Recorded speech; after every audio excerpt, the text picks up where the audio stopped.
안녕하세요.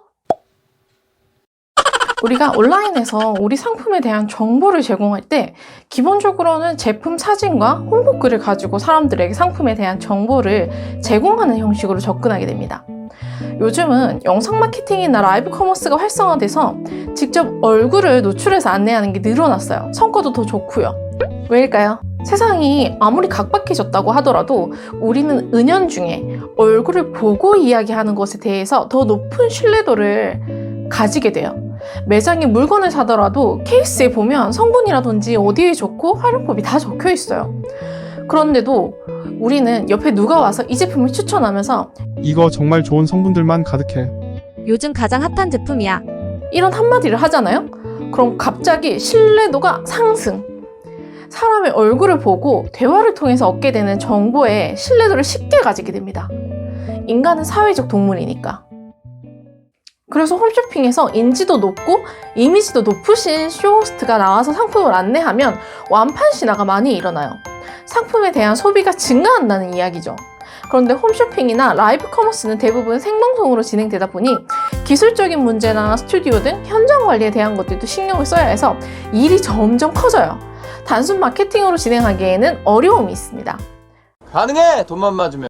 그렇다면 단순한 온라인 마케팅으로 이런 완판 신화를 쫓아가려면 우리가 얼굴을 노출하지 않더라도 우리 얼굴을 대신할 매개체를 만들어야 돼요. 캐릭터. 우리 눈으로 볼 수 있는 아바타와 같은 그림을 캐릭터라고 하죠. 이것도 물론 포함되지만 오늘 안내드리고 싶은 캐릭터는 개성이에요. 언어, 역할, 성격, 스타일 등을 적절하게 설정을 해서 하나의 정체성을 가진 인격체를 표현하는 것을 캐릭터라고 합니다. 마스코트라는 이름으로 기업이나 브랜드에서 캐릭터를 만들어서 소셜미디어에 활용하는 경우 많이 보셨을 거예요. 하지만 그림 캐릭터를 판매하는 업이 아닌 경우에는 캐릭터만 있다고 해서 큰 성과를 낸다고 할 수는 없고 이 캐릭터들의 성격이나 사람들과 어떻게 상호작용을 하느냐에 따라서 사람들을 대체하는 거예요. 캐릭터 상품과 별개로 내 상품을 소개하는 사람의 캐릭터성이 필요하다는 거죠. 성격을 가진 캐릭터.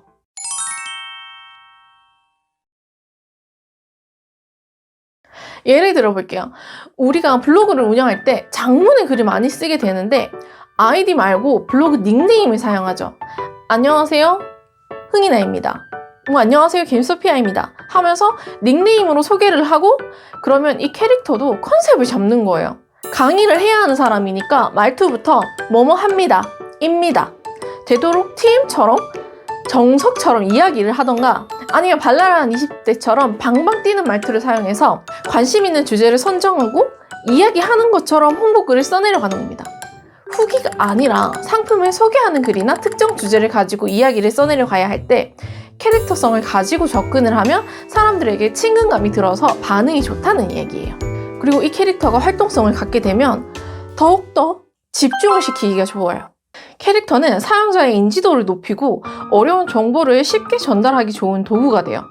타깃 사용자의 취향과 연령대를 고려해서 캐릭터를 설정하게 되면 사용자가 캐릭터와 더 강한 공감대를 형성할 수 있고 캐릭터를 가지고 사람들을 친근하게 접근할 수 있게 되고 인지도가 쌓이게 되면 이 캐릭터를 기반으로 한 그림 캐릭터를 만들어서 캐릭터 상품으로 확대되는 경우도 많이 있습니다. 이 캐릭터가 로고를 대신할 수도 있고 심볼을 대신할 수도 있어요. 컨셉의 일환이라고 볼 수 있는데 이 상품이나 브랜드를 대표하는 캐릭터성을 만드셔야 돼요. 뭔 말인지 아시겠죠? 구독, 좋아요 부탁드리면서 번창하세요. 흥이나 마케팅입니다.